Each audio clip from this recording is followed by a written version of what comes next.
Hello, everybody. I'm here with Chris Harris. Um, this is episode number 2, brought to you in part by Tim Stout and Associates, the best real estate company in the South, and then also Hill Roofing. So if you have any roofing needs around the Noonan area, you should hit them up definitely. So wanted to talk to Chris today about his recent trip. You went to California, right? I did. Appreciate you having me on. I should have been number one, but number two is okay, I suppose. It's all good. No, I love Joey. Yeah. It's a good episode. I'm still making my way through that one, but it's cool to be that you want to do this, be a part of something. Yeah. Just we'll see where it goes from here. Yeah. Um, It's but kind of the yeah, energy behind it yeah, to yeah. just kind of like do it and like put it out in conversation with people. Right, Because the right, wildest thing was like I had a phone conversation with my sister like 2 days afterwards. right. We were talking about like psychology and deal with like relationships and stuff. I was like, dang, it could have been like a podcast episode. And we were literally talking for like an hour on the phone. Right. I think all of what we were talking about was really good, and she has her master's in psychology. But like having a perspective from her experience in terms of what she thinks is good for somebody Mhm. mentally as a younger person going to a relationship and everything Mhm. too.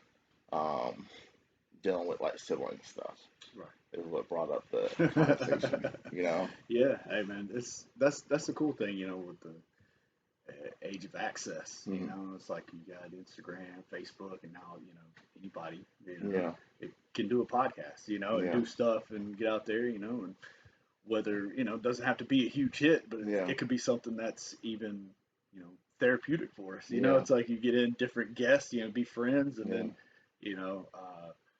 Can roll from there. yeah, Maybe get some guys on here, some big names. Some of yeah, the OGs, because I know we talked about. You wanted me to give a little insight on my trip to uh-huh, California, and it was awesome. yeah, So first, I went out in 2019 or no, last year. Went out last year to go to compete on Money on the Mat, which is I didn't know you. I forgot you did it last yeah, year too. yeah. I went to go. Well, I ended up not being able to compete because I had to come back home. Um, Uh, yeah, and and I remember you going out there, but I didn't yeah, remember you I had to leave a competing. little bit early. Had some family stuff come up, so I had to book a flight. Or I didn't Mm, get to compete, but I did get to meet Jeff Glover, mm, who's he's one of the OGs in American Jiu Jitsu yeah, in the game.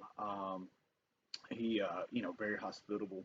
yeah, Opened up his gym to me. It was kind of COVID kind of hit him in pretty, the area hard. yeah, Yeah, so they had to shut the gym down. So it which was like, sucks. yeah, it was like the last days of Goodland Jiu Jitsu, Yeah, and it was kind of cool. Like I didn't really think about the significance of it until like, after uh, after I got back and got some pictures, got hmm, some rolling in, with Jeff, picked up some things, and he just he was just awesome, yeah, just a great dude. yeah, It's like sometimes people say like don't ever meet your heroes, yeah, because if you meet your heroes, like yeah, they're gonna disappoint you. It's yeah, like nah, man, dude, yeah, he's down to earth and he's real as he comes, yeah. man. It's like I think it's way better when you see your heroes as humans versus as like absolutely. a Kryptonian or something. You know what Right, I mean? right, right. Because I Yeah. mean, there's people like what I was saying with the age of Mm, access. Like, I've gone on Instagram and like guys that I respect, or like I dig their game. mm, It's like I'll reach out and say, hey, I like your stuff. Sometimes they respond to me, sometimes they they haven't. don't. It's all yeah, it's all good. But even with the response, it's like you have to, I appreciate their time. Like every time, Hmm, that's the biggest. That's the biggest thing is like I want to say thank you first, yeah. because if you're taking the time out to Yeah. respond to me, that's an important thing, Yeah. It because is. um, as I've gotten older, the most valuable thing I have is my time, Yeah. right? And so not money, Hmm, not all, not the car, not the yeah. house, my time is the most valuable Yeah. because it's a finite thing. Yeah. It is. So we end up, It didn't take everything else away from you too. right, right. It's like my time at this juncture, and I don't know why all of a sudden it just Hmm, hit me like that. yeah. It's like maybe I was just kind of, I don't know, say it was just floating, but it just not really, people say 40's that age, that over the hill age or Yeah. something. You think about it, it's like, man, looking back, it's like, wow, time really went Yeah. fast, in these decade or, Yeah. increments. And all of a sudden, it's like, man, I'm 40. It's like all Yeah. of a sudden, I'm sure 50 will be here. Yeah. So, I felt the same uh, way though, as I remember my like 16th birthday. yeah, I remember like right after my 16th birthday, time started going like way faster. yeah, And man, all of a sudden, like I just realized right now it's been 10 years since then. yeah. And 16 was supposed to be like a big thing. Right, right. And now Because I'm you're starting freaking to 26 years drive. old. Yeah. Oh, Yeah, I didn't drive until I was like 19. yeah. But that's what I was saying. That's like a benchmark thing. It's like, oh, people, 15, 16, you're starting to learn to drive, Yeah. and then it's like 18, Yeah. that 18, 19, you're Yeah. graduating high Yeah. school, It's like, oh my God, I'm becoming an it's adult. like now I'm out on my own. Yeah. Now I gotta learn how to do adult stuff and pay bills and taxes and all Yeah. that stuff, Yeah. shit I don't care about, Yeah. at that age now, Yeah. it's like, man, it's like I don't want to pay taxes. Yeah. It's like I want to keep my money. But Yeah. Yeah. Especially now because like I think last year one of the biggest things that like hit me is how like unpredictable life is. Mhm. And I think like now we live in such like a bubble too, where we feel like we're economically and socially protected when we're not.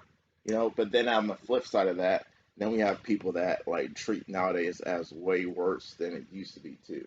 And so like there's been time periods where there's been like war and like Yeah, enslavement and a bunch of other yeah, bad stuff that's yeah, happened, and absolutely, it's relatively calm and it allows us to be able to do a lot of things, but at the same time, it's like all those things can be suddenly taken away. absolutely. Yeah, I mean, and that's with God, man, we could go on for a long time Hmm. about what you know social issues and, Yeah, and, and things like that, like the hot button things that are yeah, going on today.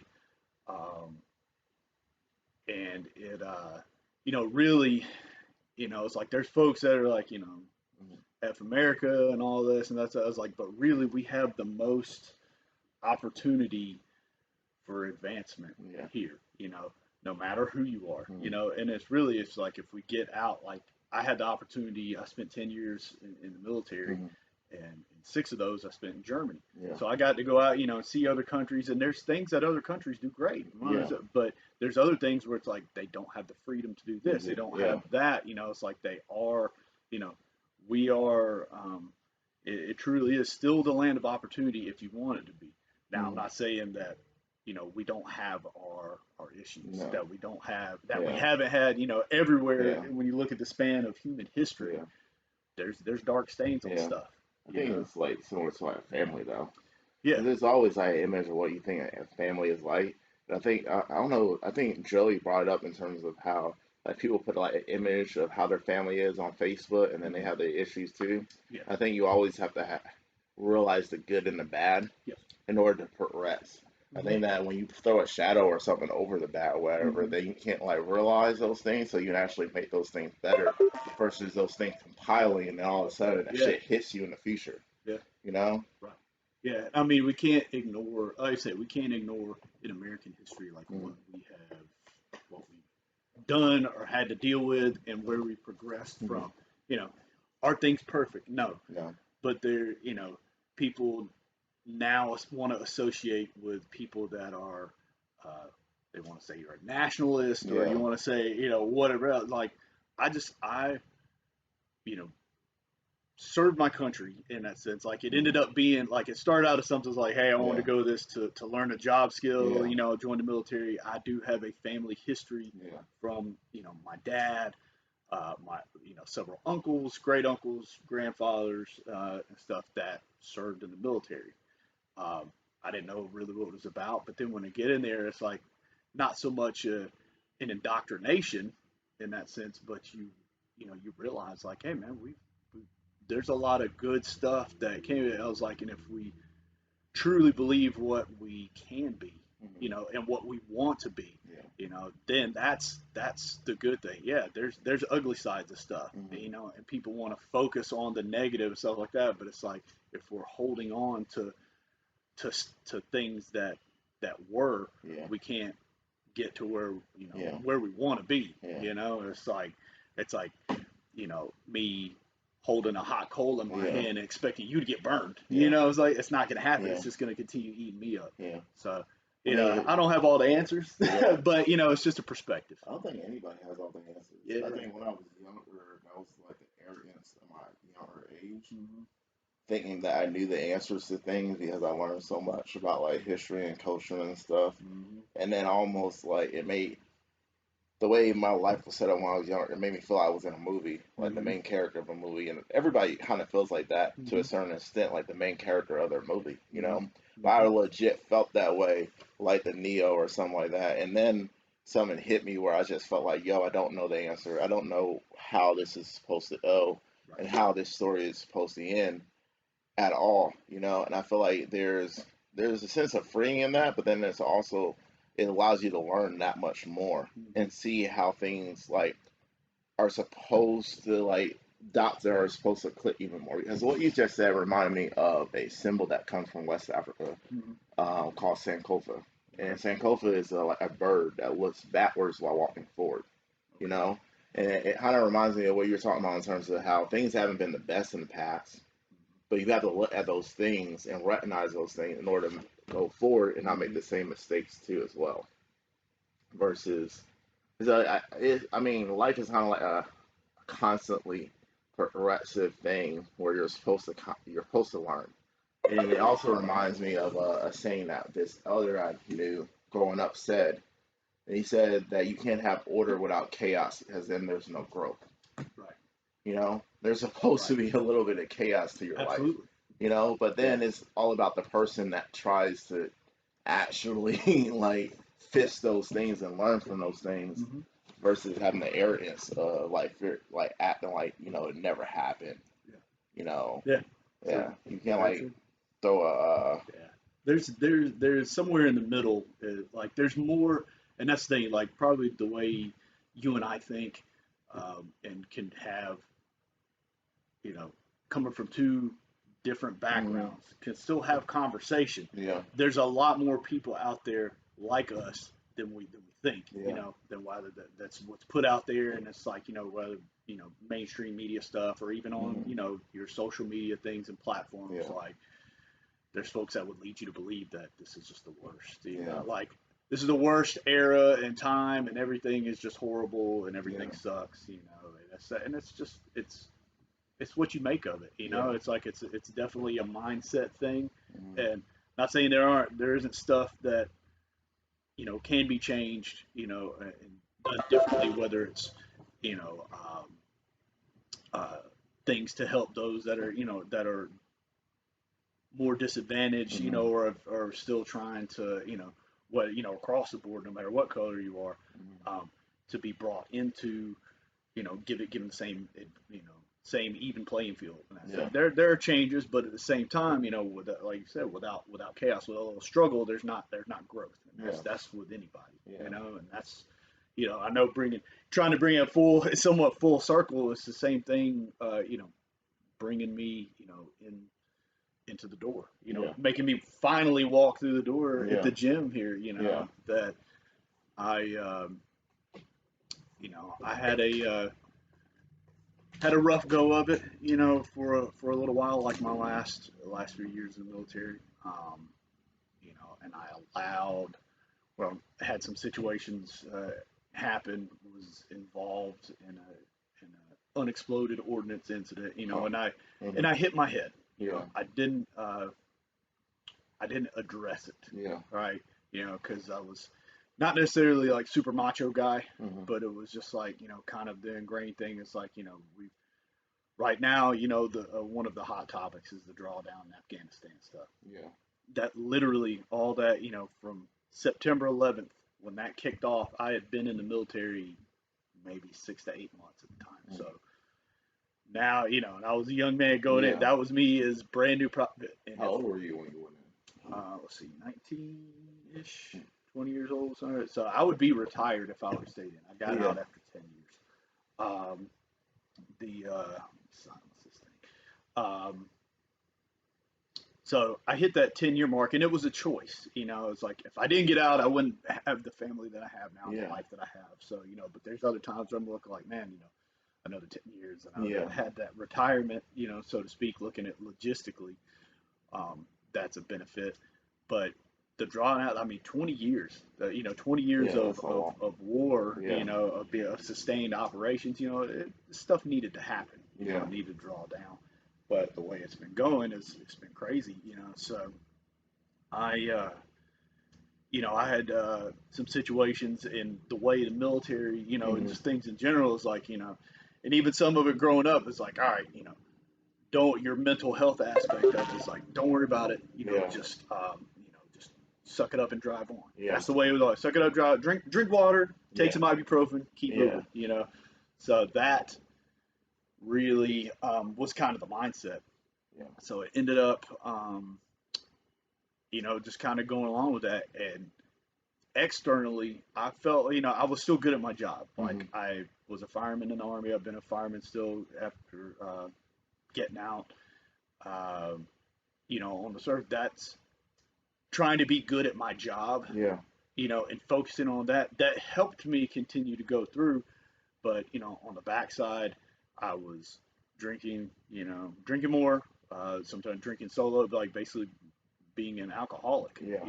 and that that ended up, of course, being detrimental to play. And it ended up I was not a good husband to my Hmm. previous spouse. I was not, you know, a good father. Yeah. I was, doing these things, but I was good at my job. I Yeah. was so good at it, but that's only so much. Yeah. Your personal life, it Yeah, seemed like it took a toll because of it. yeah, absolutely. And so I ended up, it all came to a head. I redeployed back to Afghanistan the second time after it happened, and I didn't realize how much emotional, Hmm. not only physically, like I was still staying in shape and stuff like that, but emotionally and mentally, like I wasn't there. There. It wasn't. Yeah, I put myself in a poor position. I wasn't Yeah. setting myself up for success because I Yeah. never addressed, physically, like I had problems Hmm. sleeping. Like like literally for years, I would barely sleep, Yeah.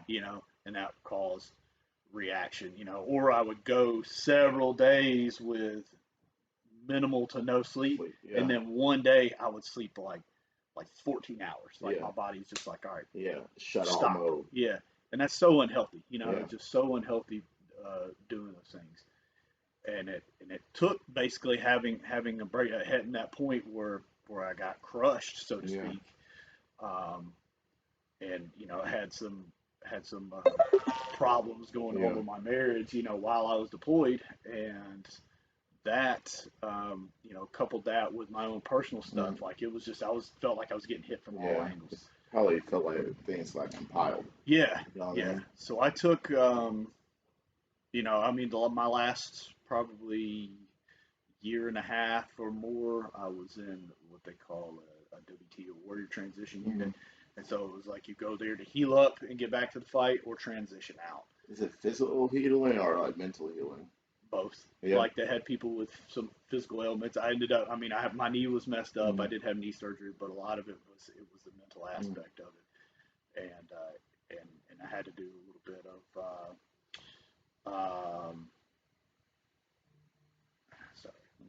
Yeah. sorry, let me silence this thing. People are blowing me up. So, the mental aspect of it, I ended up having to address that, Hmm.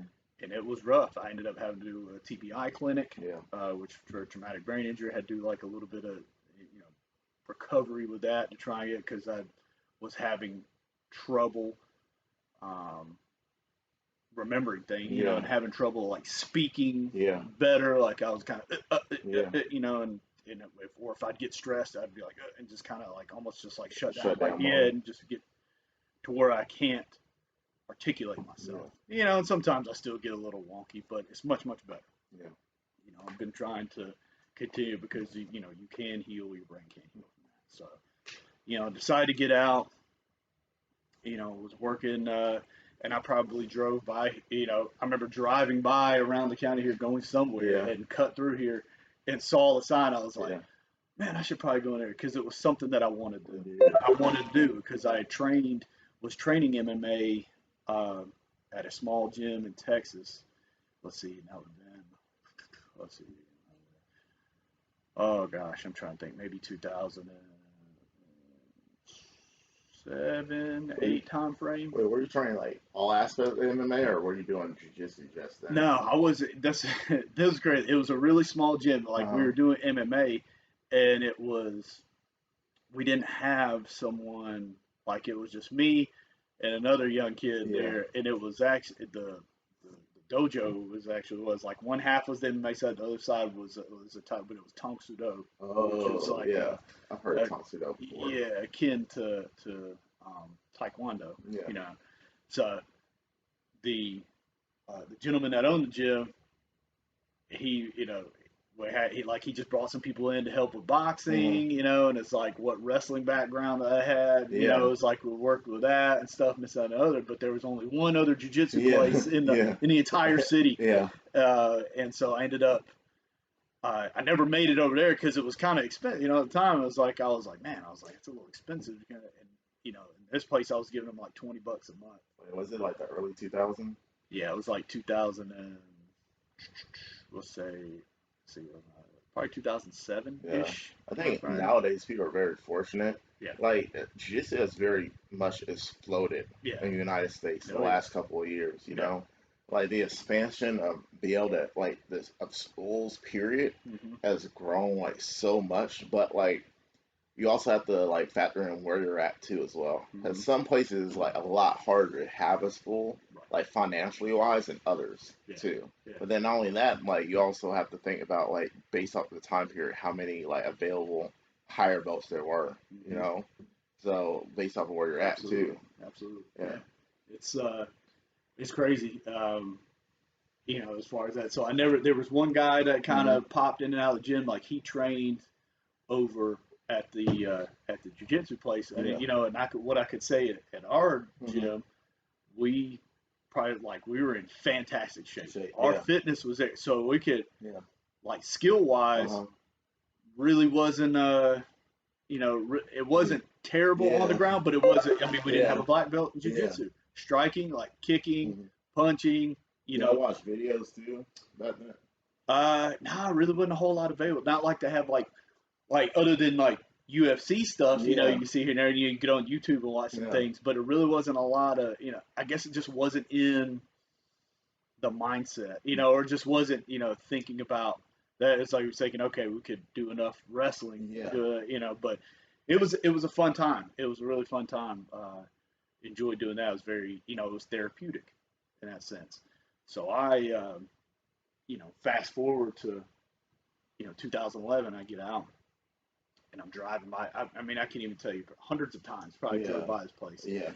And I'm thinking, I need to do it, but no, I'm trying to get my career back on track because I hit rock bottom. But say it as like prior to as like, and God bless my parents, and I had a good support group here to help me get myself back together, help my daughters at the time that had like helped refocus them because they were in a, it was a toxic situation, so there was a lot of moving parts, and I'm thinking, okay, I need to do all this and get myself, and if I'm thinking, okay, once I do this, then I'll do this, and I feel like if I would have came in here, 2011, 2012, who knows where I would be at this juncture, but I can't look backwards on that, so like it happened for a reason, but I drove by here, and then I finally, I had allowed myself to, I was still exercising ish, doing stuff fire department wise, and trying to stay in shape some, but I was eating like crap, and I still really wasn't in great shape. Like I know like now my frame can handle it, but I was like 252 pounds, like my heaviest. For real? Yeah, and then now I'm like fluctuating between like 195 and 200 because it was like my knee, like my joints would tell me and stuff, and and I came in, I was like, all right, enough's enough, and I missed a big part of it, the mental aspect of it, the camaraderie, just the struggle, Yeah, being in the gym working towards something, yeah. I think that that, helps out a ton of people yeah, too. I feel like when you don't have that struggle of working towards something, it yeah, kind of like deteriorate the mind. You yeah, know what I mean? same Or you thing, feel stagnant. yeah, and it all, it's all like related back to doing that, and even further back into high school, well, middle school, high school, we had a great core group of guys Mm, that when Eagles Landing High School here locally, when the middle school opened up, we had a core group of guys that, you know, I never knew anything about wrestling. yeah, I actually wanted to play basketball, yeah, and and then yeah. I was realized, just shooting hoop out at the street, and around the neighborhood, Mm, that wasn't enough, for my yeah. skills. So I didn't make the cut. So one of my teachers was like, "Hey, Why don't you try that yeah, out? you ever thought about wrestling?" Yeah, I'm like on TV. yeah. He's like, no, no, no, no. Yeah, do like Like, WWE. yeah, and I was thinking, I'm like, it's like I'm a young kid in the South. Of course, I'll watch wrestling every like Monday night, Yeah. Thursday night or whatever, and on Saturday mornings. Monday like Raw. Right? Didn't they Yeah, say it as that like yeah, Raw or some yeah, crap? yeah. The WCW, old NWA stuff from a long time ago. Man, I grew up watching. So I'm Yeah. thinking, yeah, why not? They offer that in school. Heck yeah. It's funny. The only And I time was I've like, ever seen it was actually at my grandmother's house. yeah, Like my parents weren't into it at all, yeah, and my dad was like, "Yeah, that's just fate or whatever." yeah. But then like we go to my grandmother, my mom's mom, and she would have it on all the time. Like her and her Hmm. husband loved it. Yeah, Yeah. it was a good time, doing that stuff, watching those things. But I enjoyed wrestling, got into it, figured out it was, obviously horrible, when I Yeah. first started because I didn't know anything about it. Um, but we had a core group of guys, and then my coach, that ended up, being my high school Hmm. coach. He was coaching middle school and high school. He brought the high school guys over Yeah. to show us some things, Things and that how. yeah, in Yeah. seventh grade, and then even in eighth grade, like he took over the Mm. program, and it was like night and day. Like Yeah. we tell, like our skill level went Went up, up. and Yeah. we had, Dramatically. we had a tough room. So you had this feeder Mm. program from the middle school going into the high school, so we could practice Yeah. together and learn from these older guys. And That's really tight. yeah, it's like we were just, eventually, like, we slowly got better. It's like you know, so like freshman, sophomore, our junior year as a team, we won state. Senior year, we got Mm. we got second place as state, as as a team stuff. But we had, we were going to these tournaments, and we were placing very high, if not Yeah. winning them, against other very tough schools. So I mean, we had this core group that it was just, it was a different thing. It was the family thing aspect of it. I mean, we all came from different backgrounds. We all Mm. got out there, struggled, and just killed. We killed each other. Yeah. Yeah. So, but at the same time, you know, nobody else is gonna mess with somebody on the Yeah. wrestling team. You know what Yeah. I'm saying? It was like, if you got a problem with him, Yeah. you got a problem with us too, Yeah. type thing. I think So that's one of the best ways for bonding is like when you have like something hard or whatever, you yeah, have a group of team or whatever you have to struggle yep, through shit with yep, and be able to overcome shit with, and yeah, then it like because of that you feel like you can rely on each other that much yeah, more, especially since you're on through that with each other, yeah, and then you try to push and keep each other going. You absolutely, know, I think that it's very good to have that camaraderie, especially as like a young man, to be able to like yeah. have that to be able to go forward like Yeah, the because proper way and stuff. there were several folks on the team, who didn't have the best home life either. Yeah. They had, either single parent home, Hmm. or, was maybe even, I know at least one, maybe even two guys that are almost kind of transient. They were hopping between Yeah. like aunts and Place to uncles, place. grandparents, stuff like that. But being on the team like that, and they were good. They were Yeah. very, had a great skill set. I was like, but that helped them, give them a purpose and focus So to it's even yeah. help them, Deal just with everything else. right, deal with some stuff, and make it even through high school, Yeah. because that was a big thing, in the Yeah. neighborhood that I grew up in. I think there was only like me and my best friend, Yeah. and he wrestled also. Yeah. um I feel like a lot of times we that's way better too than Yeah, like the focus on we like made it being the out. best. Yeah, It was more so focus on something that gives you like an avenue the like be around in a hmm positive way, hmm especially when your home life is like shit, you know? yeah, we made it. And then I feel like there's times like our parents loved us, and worked Hmm. hard, when they were involved in what we did. But there was a lot of knuckleheads, and not saying that their parents didn't love them, Yeah. but they didn't care what they did also, Yeah. and they ended up, it's like not graduating high school, getting strung out on drugs, alcohol, both in and out of jail, and that's their life now, Yeah. going down the road, and it's been that way for a while, and it's like my friend Jerry and I, it's like we kind of the way I look at it is like we can appreciate, and we know that's really. I mean, it was a struggle, and you look back at it as associate the stuff as negative a lot of times, Yeah. but and it wasn't always easy. There was a lot of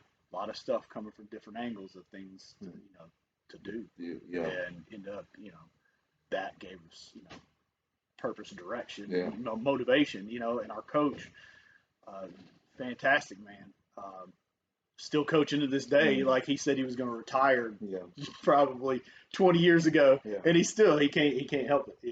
This reminded me too of I watched this. I think it was back when I was in high school. I watched this documentary about a high school wrestling group, and the coach of the wrestling group, he actually had cancer, right?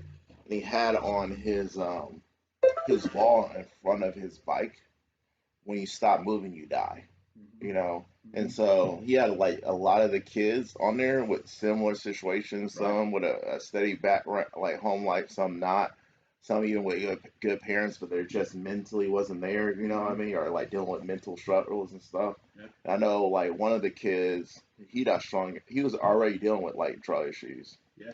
And the more he like stopped showing up to wrestling practice, the more he stopped being focused when it comes to that physical struggle, dealing with actually competing and everything like that, the more he gravitated towards the drugs and everything. I think he ended up dying in the documentary though. But I feel like I love that saying in terms of like when you stop moving, you die. Yeah. Because like even me and Joe, we talked about it last week in terms of that doing jujitsu, a lot of it in terms of even like competing and stuff, is just having a goal to work towards. Yeah. And a lot of times we just need that goal to work towards so that we don't feel stagnant and then we stop getting on our shit, you know what I mean? And then we start falling by the wayside in terms of how we eat, how we think, all the different things. And it deteriorates our mindset, more than anything. Yeah. And then we start doing shit we ain't supposed to do. Yeah. You know?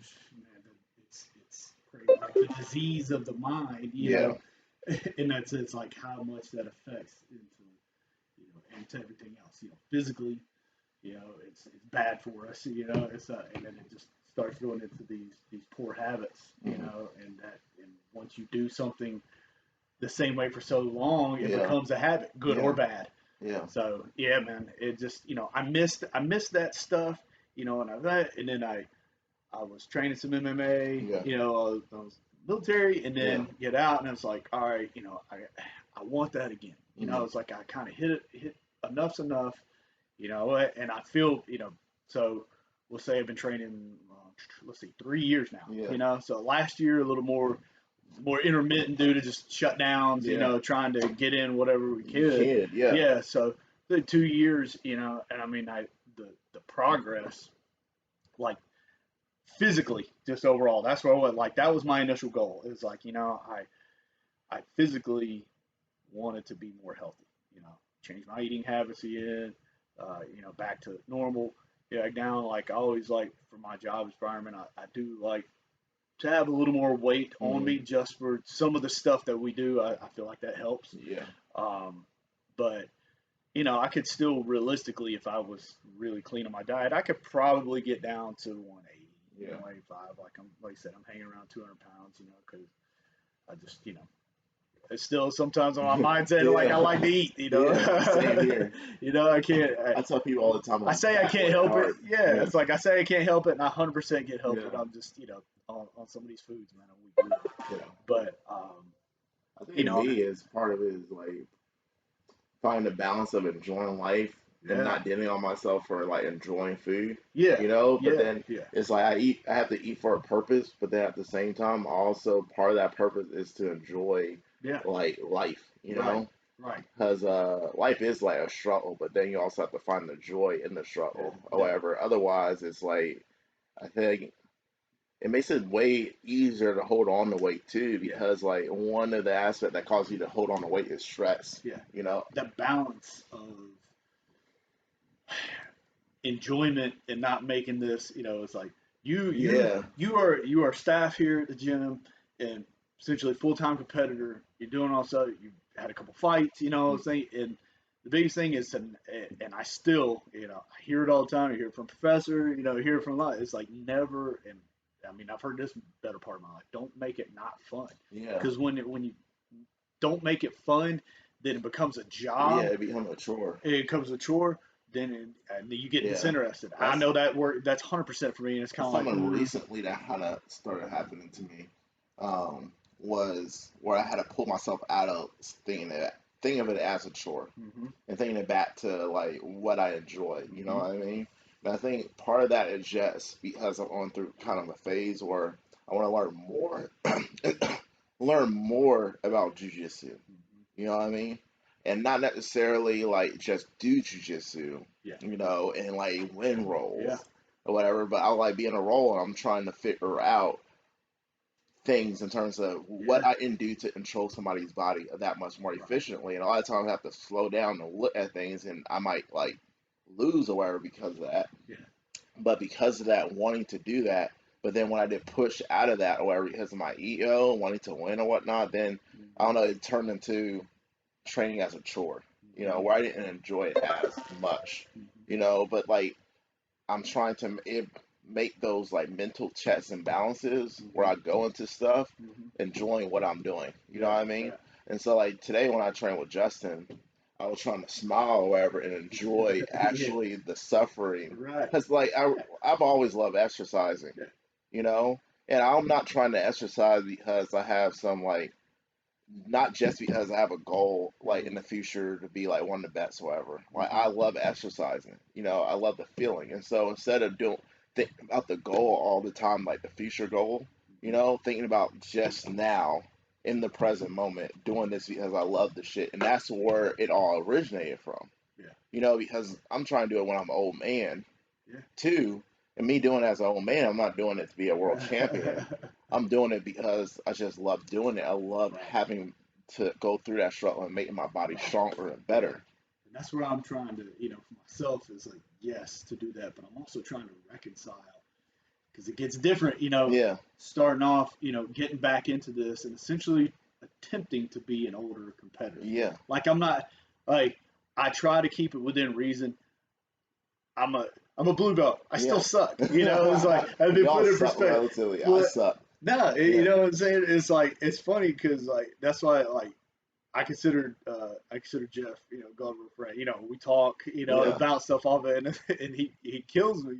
He put some stuff up on his Instagram Uh-huh. and things where he's like, look, he's like, I'm out there doing seminars and stuff and doing these other. He said most of the tips and tricks that I get, he said, are from you blue belts. He said, Yeah. just realize, shut your mouth, you suck at jujitsu, and learn. And I'm like, you know what? I was like, and I part of me, I'm like, you know, I feel offended. Yeah. Not what I was not. I want to say offended. I feel it's like, man, I was like, you had to call me out like that, but at the Yeah. same time, it's like I don't really do it. Like I would never question like professor, our professors or any of these guys that I get a chance to like Yeah. Work question with. like Yeah. what they're teaching. Mm. But I'm looking at it as like, okay, can I like try to phrase it in the question that I know better than, or hey, how would this fit for where I'm at? Yeah. It's like because or my body style. Yeah. There's things that the smaller guys can do that I can't. Yeah. Or it's like I'm just not as flexible as I once Could was. be. Yeah. Yeah, Yeah. and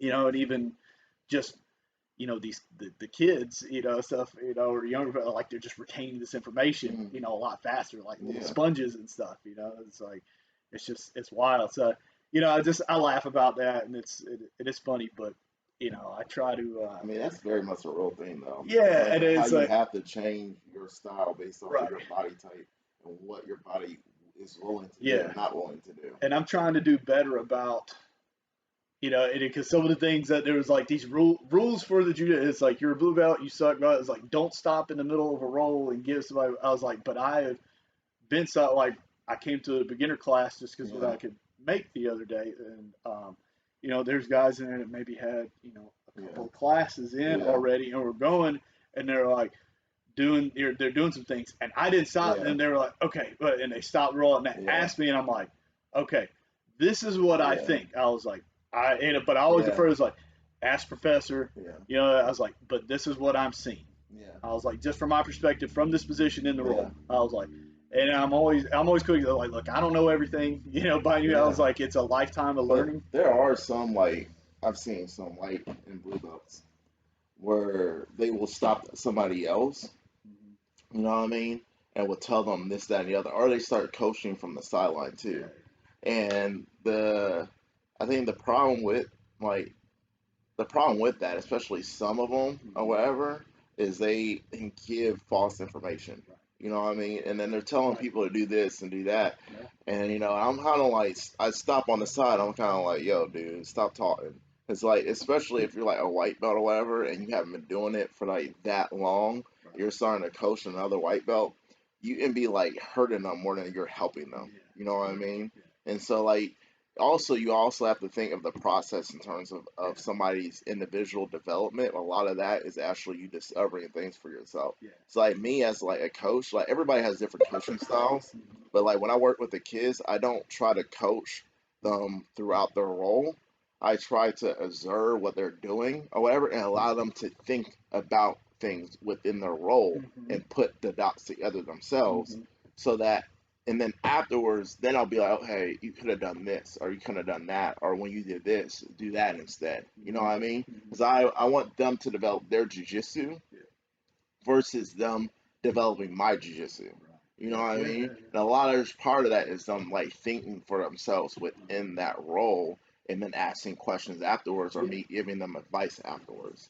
Because I feel like that helps them in the middle of like competing and everything like that deal with like a situation. And I feel like jiu-jitsu is like problem solving too, you know, and problem solving to me through jiu-jitsu is very fun. And so I think when you see that and you do that, it makes it like that much more enjoyable. It's it's fun, you know, and you know, like I said, you know, fast forwarding into this thing, you know, it's like prior to formally coming out, like I know I'd like seen some jiu-jitsu, like, and I knew of like guys like Jeff Glover and some of the, you know, some of the other bigger name stuff, and then they like started delving, you know, as of getting into this more, you know, the years, it's like, man, you know, seeing all these people, meeting folks, it's like, dude, it's like just so much knowledge out there to get, but it was like, man, I was like, I really like, you know, I just straight cold message, you know, going one day, it was just like, hey man, because I know we did that one little seminar, I was like, hey man, you know, I really like your jiu-jitsu, I was like, I want to come train with you, you know, and that's the beautiful thing about it, you know, it's like, he was like, all right, man, cool, you know, it's like, you know, so we did that, you know, we did one, you know, little FaceTime, you know, Skype thing, you know. That was really cool. Yeah, and it was cool. And I mean, I even, like, I still to this day, like, I hit, yesterday, you know, hit a deep half, like, went into, in the gi, you know, it's like we were doing gi work and stuff, but hit a little deep half guard series, you know, because after drilling that, and I just tried to implement that in the game. Am I an expert at it? Absolutely not. But there are some of the aspects of it I did, you know, I hit, and then when I, you know, to segue into, you know, into my recent trip, we went out there, it was money on the mat. It was like, dude, it's the most fun, you know, it was like, competition I've done, like, for value wise, I like, you are putting your money out there. You're going to put your money out there. And, you know, but as far as just the city, everybody was super cool and super supportive. You know, I was running way behind, like, just through my flight. Like, my flight got in at like 11, a little after 11. Like, the competition, so he was like, all right, it's going to start at 10. We'll be there at 10. We're going to start, do some rules, start shortly after. So my flight didn't get into Santa Barbara till 11. Then I got my rental car, and then I drove south to Ventura about, like, you know, it took me maybe like 35 minutes to get there. It wasn't too bad. Traffic was cool. And I get there, and he was like, Chris Harris, you good? Throw your stuff on. So I was like, change it right there. You know, it's at a secret location. You know, it's like, so I'm not gonna spill the beans on that. So, but I mean, it was just, and it was awesome. You know, it was like you get all these different dynamics. You know, you get to see different styles, Yeah. like people's teaching styles. But then you're there and you're competing in front of guys. Like some guys are still active competitors. Some of them, are OGs to the game, Yeah. like Glover, Bill Cooper. I call him Gorilla Hands, but his Yeah. name Majid Hay, um, Big Sergio, and what was that? Marco. I think it's Marcos Martinez, Big Daddy. They call him Big Daddy. Like he's a brown belt. He's still actively competing right now. But all those guys just cool. Super just welcome. It's like, man, I was like, sometimes Dean Lister shows up because like a couple commentators. You know what I'm saying? It's like everybody knows who Dean is. And stuff. So sometimes he shows up, but you just get to meet a lot of cool people, and you go in there, and I was the old man of the group, and stuff, and I ended up getting third at it. Lost in my semifinals match to, if I remember his name was Travis. We're like Instagram friends and stuff, but very good purple belt. I mean, he, what killed me is what Professor Chris gets on is like stop and moving. I stopped moving for a second. I went to turtle and stopped moving for a second, and he took my back. But we were having a great roll. At one point I had locked up. We both had some good leg entanglements. At one point I had a really nice Kimura transition to Kimura, and I was on it, and I went back and watched it, and I saw what I didn't do to be able to finish it. But I mean, I had it. I mean, it was there, a couple of little functional things, but it was the most fun match that I've had in a while. But also, not only there, just the environment, but technically it was so much fun. And then you're having people, you're having these guys, coach you in the background, just like hollering stuff at you. And the great thing is it's one match at a time.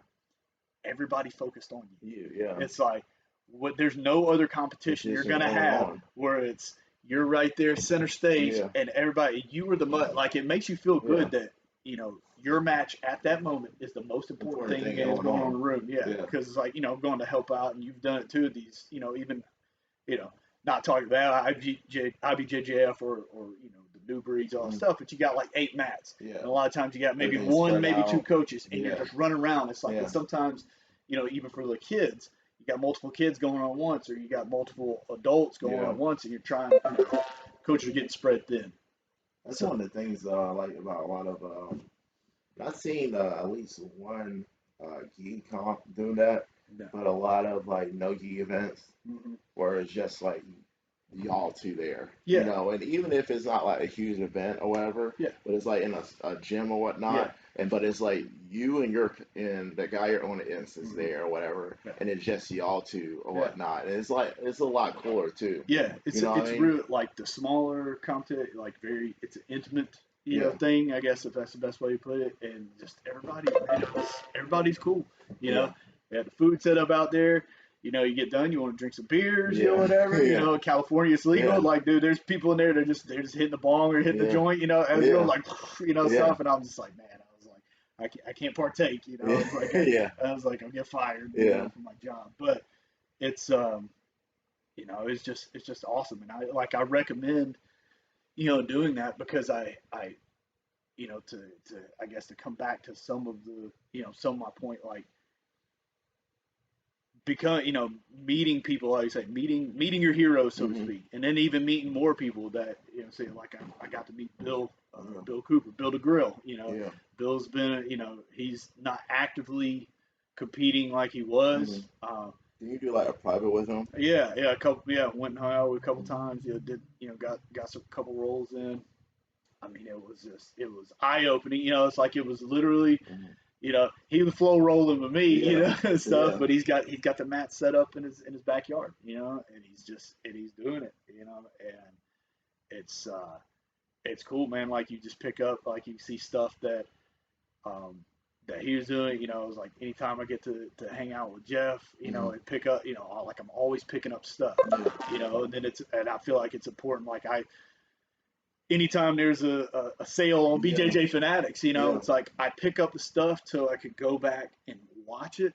But it supports these guys because Yeah. they've been doing this stuff before for a long time before money was even really involved. And before it was like a famous or popular Right. thing to do. Yeah. Now people were making a lot of good money by not only opening up gyms, but they're selling their DVDs like Gordon Ryan's. He said Gary. he makes most of his money off of his instruction. Right. He's crushing. I mean, at 200.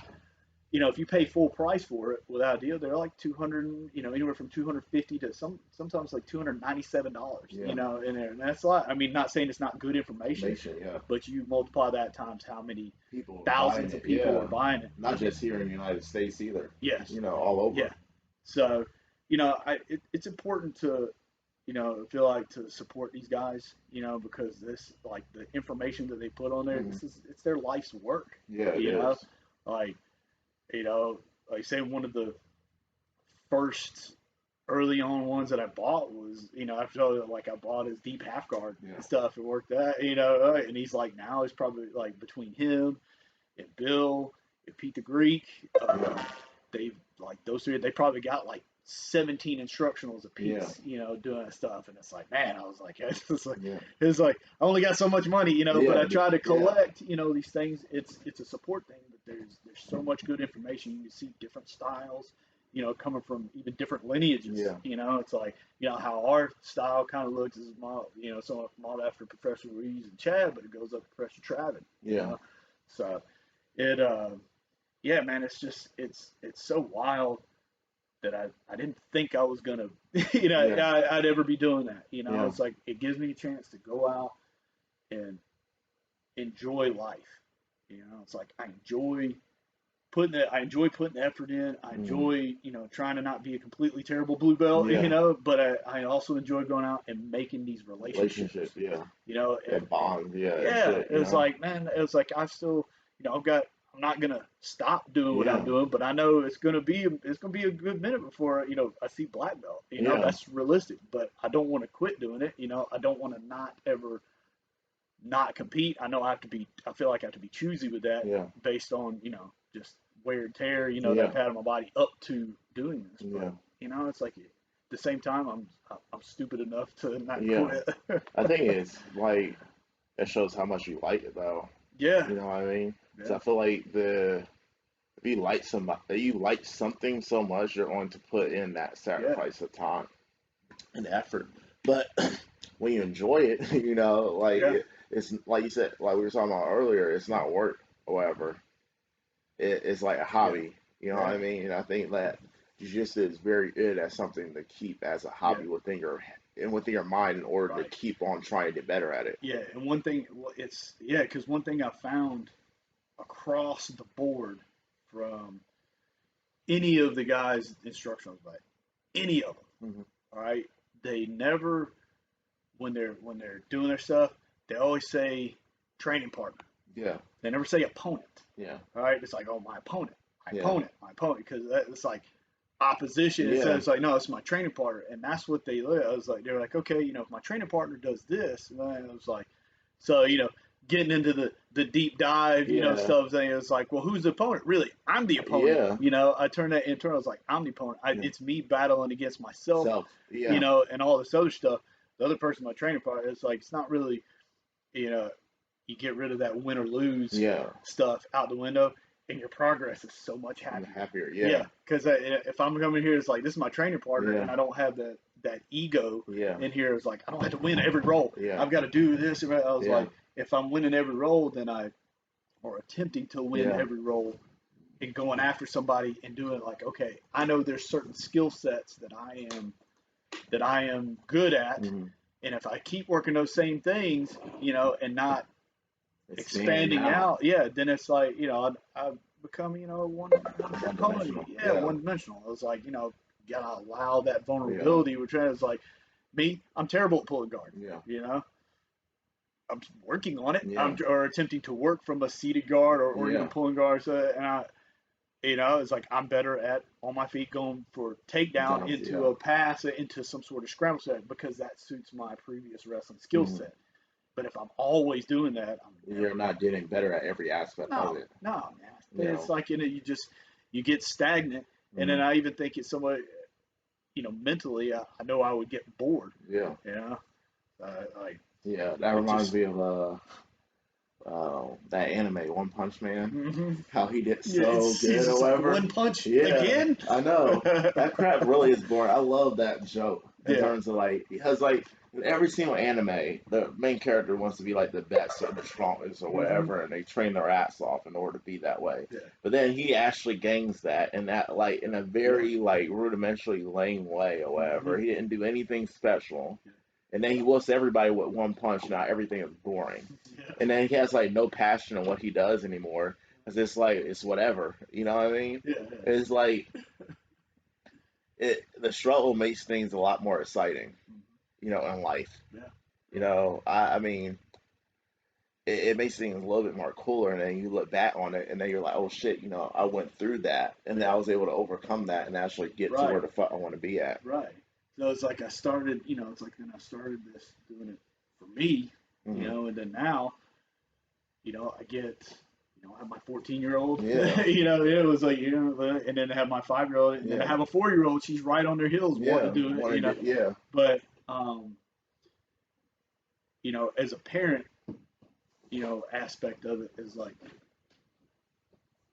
I want to be a better example for my kids. hmm I was like, and if, you know, struggling, and letting them see the struggle because they've watched me, at a competition go and lose. They're like, "Oh, Daddy," I'm like, "Yeah, it's okay." They're like, "Yeah, it's okay." And yeah, they tell me like, "I still love you." I'm like, "That's right," and I yeah, still love you. I yeah, was like, "No," I was like, and I, try to tell. I was like, "What's the most important thing?"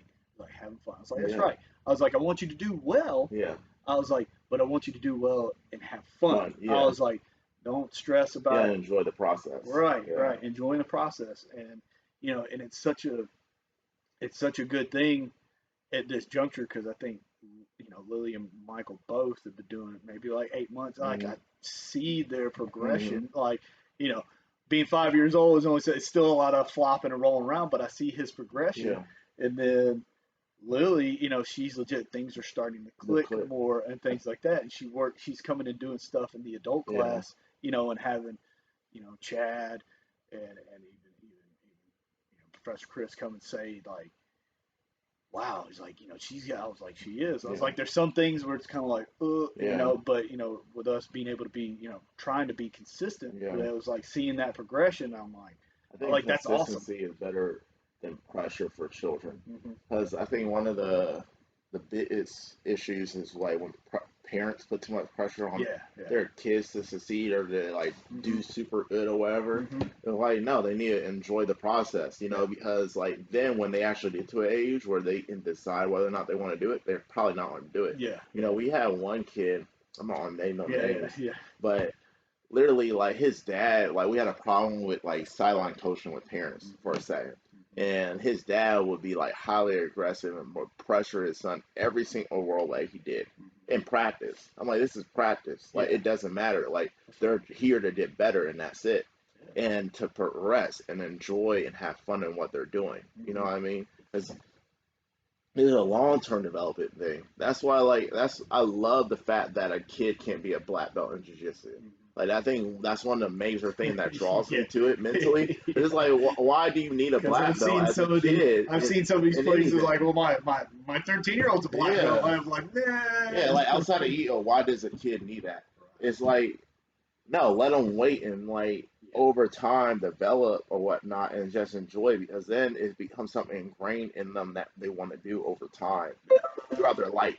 Yeah. Basically, a good addition. You know what I mean? Yeah. Yeah. But like, if you're making your kid cry or whatever when they're training and stuff, Hmm. yelling at them and stuff, like Hmm. putting that much pressure on them, it's not fun and it's not enjoyable. Do you Hmm. want your kid to enjoy life, or do you want your kid to be struggling through life because of pressure and Right. everything Yeah. too? And they can be like successful and be the best, but then be fucked up mentally. That's right. Yeah. Like, do you want your kid to be fucked up mentally or whatever because you want them to be the best? Yeah. Like that, like you have to pit, like Jordan Peterson says, you have to pit what sacrifice you want, Hmm.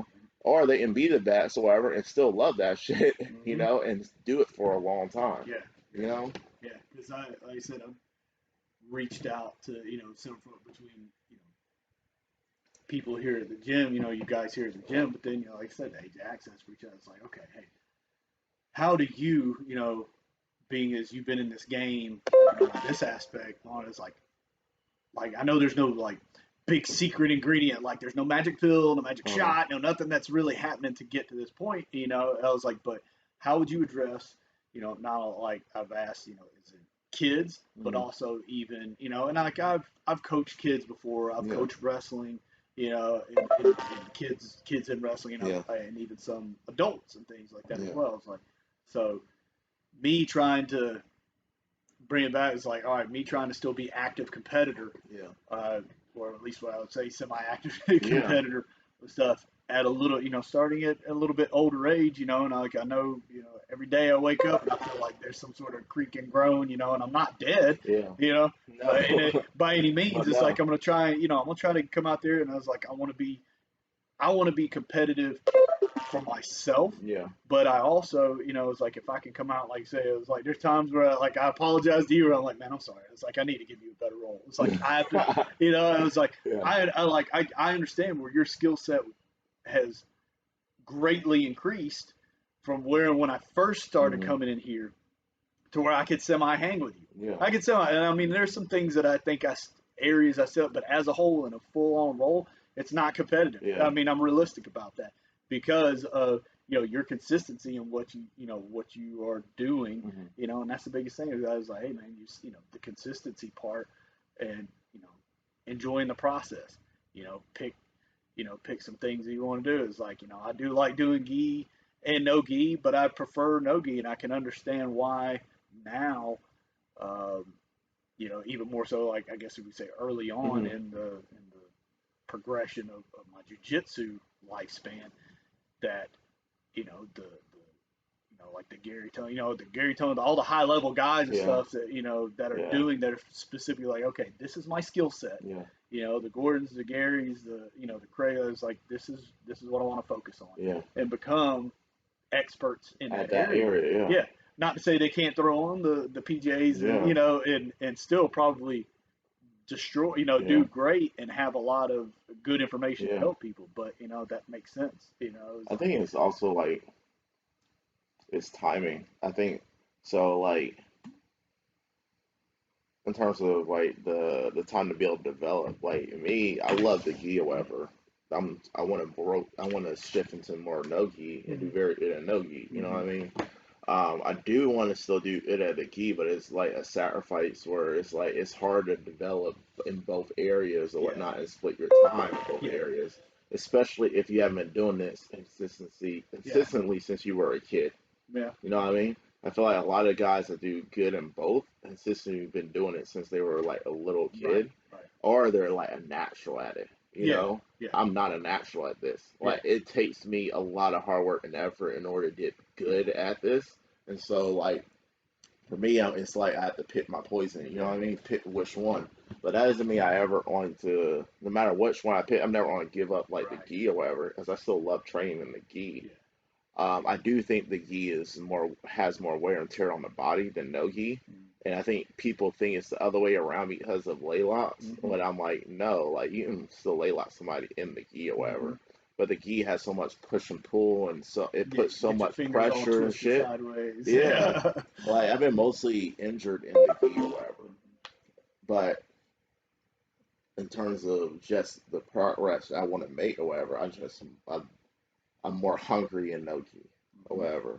But I have a long way to go or whatever. And I recognize that. Yeah. But I don't like that too. But then I feel like that at the same time, you also have to recognize how good you are too, in order to make sure that you can like compete as good as you are too. And I think that's the gap in which I'm trying to close in. Yeah, that's the gap as a well, I want to say old man, but it's like sometimes my mind, like I can go back and think it's like I can remember the push that I had, in high school and then even my young, early 20s, still doing so like that push, that drive, physically, like it just recovering, and doing all that stuff, and it's, it's not impossible to get to, but it's harder, it's like if I like there was so after traveling, I come back like I wasn't able to get in here due to like kids being out of school and all that Mhm. stuff, and just many moving parts, and then my shift work and stuff, just wasn't able to get in. So I was out for like a week and a half, and so roughly week and a half, like I was still exercising, Mhm. but I'm not on the mats, and that's not gonna lie. Yeah. Your mat time is gonna Yeah. tell, and I wasn't completely dying, but I Mhm. could tell I wasn't where I was. I was Well, like, yeah. man, that little bit was like, man, I was like, I gotta get it in. Yeah. So it it tells the truth on you for sure. Yeah. If you're not in there. So Yeah. um, and then it came in yesterday, a little bit better. It's been a little bit since I've been in the gi as Yeah. well. And so my gi work, some of the things, I'm like, all right, my hand here, this, Yeah. it's like there's stuff. Fundamentally, overall, there's things that go Yeah. both ways, but it's still some of the grips. Like, okay, I'm having to address this Yeah. grip and see some of these setups and address these Yeah. things that I'm like, I'm waiting too long to do, and Yeah. people are getting the advantage on me. Yeah. Yeah. So it's it is what it is. Yeah. But it's all good. Yeah. It's just you smile about it, and you're Yeah. like, man, it's part of the process. Yeah. So. I don't know. I mean, it's way better in terms of having no issues and other issues. Yeah. I think, and a lot of people talk about it in terms of how much just it helps like mentally, in terms of dealing with like all the other stuff, and I feel like, that's one of the best things when you have a physical outlet, because I feel like one of the major struggles nowadays is the mental health of people. Yes. So you have a physical outlet, because I feel like that's one of the holes that people don't have. It's an actual physical outlet or whatever, and their body is like fucked up. And so if your body's fucked up, your mental state is going to be that much more like, because your body is complaining all the time Yes. to you. Yes. And so your depression or your Yes. anxiety is going to be a lot higher than normal if you actually dot your physical outlet Yeah. there. Yeah. 100%. So I feel like us just having this physical outlet, period, and something to focus on mentally that help like distract our minds all the time. Mm-hmm.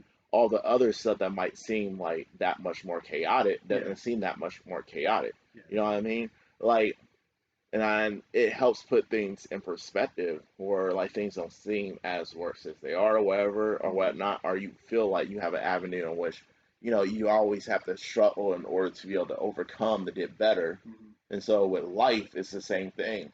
And with jujitsu, it takes a long time to get better at something, and so like it also helps you get patient, have the patience to be able to deal with that in other aspects of your life too. Mm-hmm. Because I have certain aspects of my life where I want to progress and do better at, but I have to realize it's going to take time. Yeah. You know what I mean? Things don't That's fucking happen for me overnight.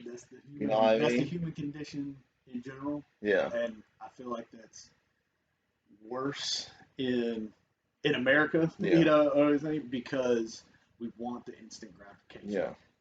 I can click on Amazon and it's going to be there in 2 Yeah. days, sometimes 1 day, Yeah. and it better be there Yeah. or I'm going to be pissed off. Or, it's that Burger King aspect, Yeah. have it your way. It's like you can't always have it your No. way. It's not going to be that way. You can't, like you said, there's no magic pill, no Mhm. magic shot, no just no drink that you're going to Yeah. drink that's going to help that. I was Yeah. like, it's literally it's sheer will of sometimes saying, it was kind of what I hit that point. I said, you know what, whether it be, to go back, from my mental health Mhm. aspect, post like during, like toward the end of my military career and then post military, and then even deciding to come up in here is like getting off of medications. Yeah. And even deciding to walk through the door here. What I did is like literally through sheer will, in the sense of saying, all right, enough's enough. Yeah. I'm tired of this. This is Yeah. not me. I know better.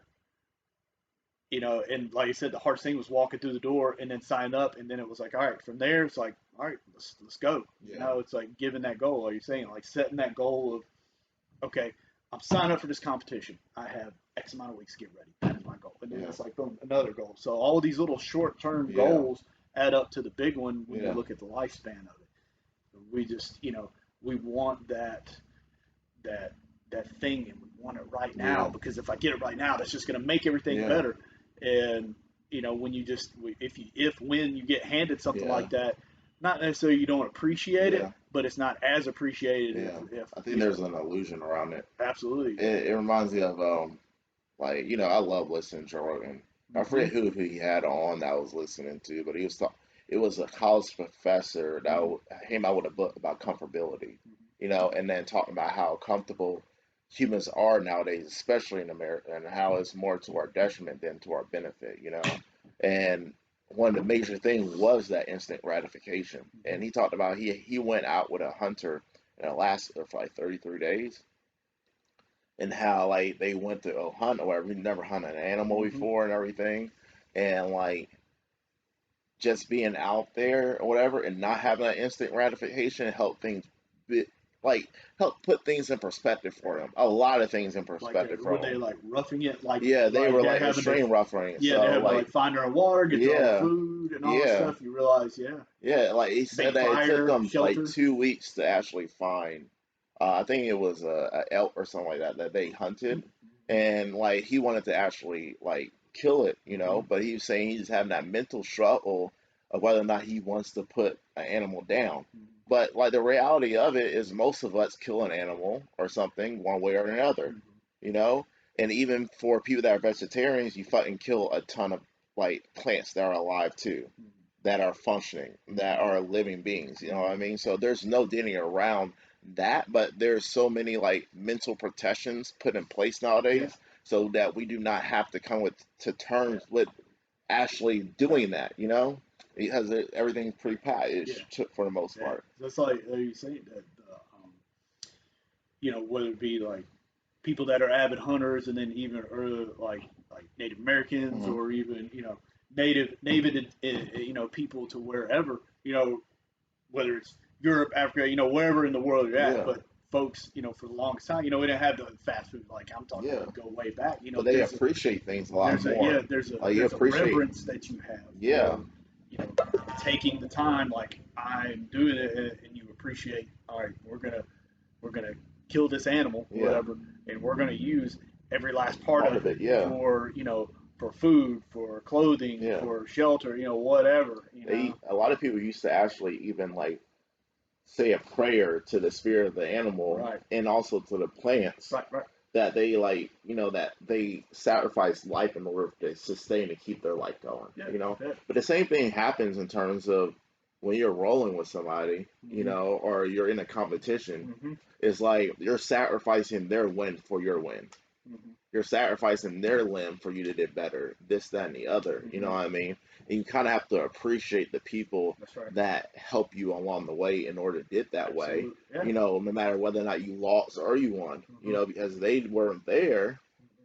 you didn't learn your lesson in order to be able to progress. So Yep. they're as important to your process as you are. In a Mm-hmm, lot of ways, they're more important. mm-hmm. Just like how like, but if you like instantly download those skills into you Mm-hmm. or whatnot, you don't like see Yeah, that journey isn't as important. You know what I yeah, mean? yeah, It's yeah. not as powerful too as well, and you don't get as much out of it, in my opinion, Mm-hmm. versus you just downloading something into your brain like the Matrix. Yeah, You know? yeah. That's right. That's right. 100%. Yeah. It's just they say in all that time, to go back and say, my most valuable asset, to piggyback off, Mr. Tommy said it one day. He's like, my most valuable asset is my time, Yeah. and how I choose to spend it, Hmm. who I choose to spend it with, With yeah, like I didn't think about that much when I was younger, yeah, like there were times like, hey, man, you wasted my time, get mad, but then it's like now it's like, all right, you know, our lifespan is a finite thing. hmm, It's like we don't know when the end is going to be. yeah, So, man, it's like if you want to make a change, or if you want to go do something, do it yeah, right now. yeah. Don't say, oh, well, when like, it doesn't have to be some NASA shuttle launch to be like, oh, well, I have to have all these perfect things in In place place in to, order for to it. go in outer space. Yeah. Yeah, No, man, just do it. Start like doing little things like, reaching out. Like I wasn't able to go out to California initially, but it was like, oh, well, I have access to yeah, it. We can talk. I could talk to, Glover. I could talk to Bill. I could talk to some of these other folks. We message or do do a video. And then when I can save up some money and go out, okay, I can plan this. Like, all right, as around, my family and work lets me, I go out and travel and do this and get yeah, to go out and experience California, yeah, and what what they have to offer out there, like just a different scenery yeah, and A lot of cool people. There's other people Yeah. in within this industry, I guess I would say, or this lifestyle martial art, like I'd like to go train Yeah. with. It's like, hey, it's like, and it's everywhere. Like you're saying, Yeah. there's everywhere, all over the United Yeah. States, even in the even in the world. Yeah. There's people overseas like, man, that would be really cool to take a vacation with my wife, Yeah. and go somewhere, and then just kind of be like, hey, can I come, catch a couple rolls one day, Yeah. maybe catch a private this day, and that'd be good. That would make, and that's Yeah. fulfilling to me to be Yeah. able to spend time Yeah. with my family, which is very important, but Yeah. also Be able still to do this. be able to do this as well, because it's a good balance. Like, Yeah. it's helped me, uh, it has helped me be better all around. Like, to try and focus on, all right, I need to be a better, attempt to be a better husband, be more even keeled, keep myself in check and under control, not only for her, but also for my kids. Yeah. I was like, all my kids. Yeah. And am I still perfect? Absolutely not. But it's progression. It's going in the right, things Yeah. go in the right direction. Do I still get to be a butthead Yeah. sometimes, and get, uh, you know, just get ill and have Mhm. attitude and stuff. But then there's other times where it's like things happen. I'm like, okay, You just gotta breathe. breathe through it. And I'm Yeah. like, all right, Yeah. let's do this instead of just like immediately, Yeah. because for a long, long time, there was no progression. It was just immediate, like bam, Yeah. fuse was short, and I'm set off, and I'm mad. Yeah. It doesn't matter. You're all, whoever's in the area, you're all Yeah. getting blasted. Yeah. And that's not right. Yeah. That's not cool. That's not, definitely now, that's not indicative of the patience that Mm. we want to have and that we want to exemplify if I want to progress, you know, just personally. Yeah. I was like, I'm not worried about progress. Yeah. I'm never worried about progressing to a belt. It's Yeah. like, if I get there, if I get that other stripe, cool. If I Yeah. get that next belt, cool, and all stuff. I was like, you want me to stay a blue belt forever? Yeah. The best damn blue belt, Yeah. Yeah. whatever, or Yeah. purple belt or brown. It's like, whatever. It's like, I'm gonna keep just trying to be the best for where I'm at right Yeah. now. And I was like, and that's kind of what I Yeah. enjoy about, well, not kind of what I do enjoy about jujitsu, is like, it's when, you're prepared, when folks think you're ready, Yeah. when you feel Yeah. like you're ready for it. And there's times they're like, oh, well, you may feel like you don't deserve it. And it's like, man,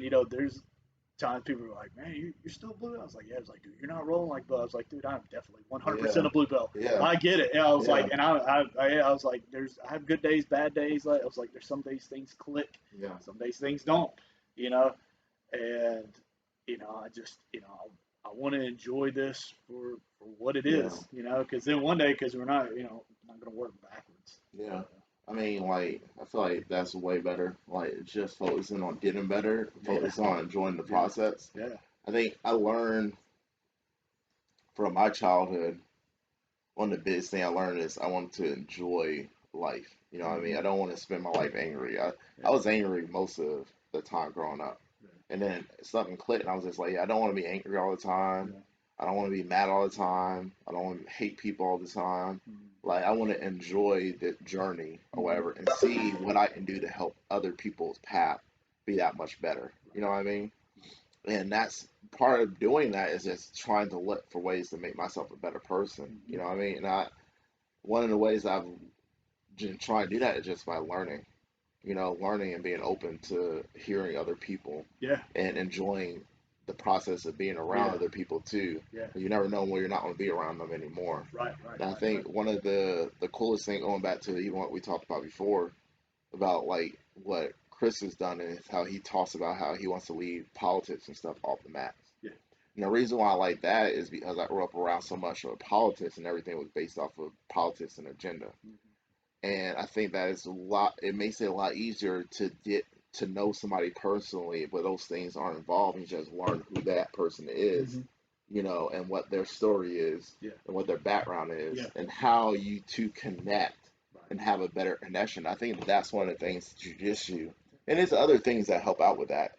But I think that's one of the things that draws me to jujitsu that much more, as I'm like, okay, this is the avenue I think, and not in terms of me changing the world, but something that I do that can change the world and contributing to that. Because it does like just help you focus on what can I do to make myself a better person. in Absolutely. my jujitsu and other aspects too. Yeah. If you see it in the right way, Right. and you take your ego out of it and you utilize it to kill your ego to progress yourself. It's a crazy like catch 22 where sometimes you have to kill your ego to make yourself a better person. Versus seeing yourself as the better person, and then you're deteriorating who you are at the same time. Yeah. You There's know, there's not enough true conversation and communication that happens, a lot of times. It's like you're saying, like we get stuck in this nightmare rectangle yeah, that tells us that, everything is terrible and yeah, stuff. But if you get out and you actually talk to and people arguing with and you people and about you shit. and you yeah, and you interact, Yeah, it that that's true because like, I could go on, like I say, I could go on there right now and look and find, people that I'm friends with on there, whether it be acquaintances here at the gym or hmm just from school or whatever, things like that, and know whether they're white, brown, purple, and different, hmm whatever. It's like gonna have some different views. You're entitled to have that. yeah, That's fine. I was like, but I'm also entitled to not be, to one, not feel like it may be something, just throw it out there like from perspectives like, oh well, all white people do this, hmm type stuff, and it's like, yeah, and I'm just, yeah, whatever, yeah, and then on the other side, oh, all black people do that, yeah, and it's like I have the right to one, nobody, and not invite myself to that conversation because yeah, that's inviting chaos in your life.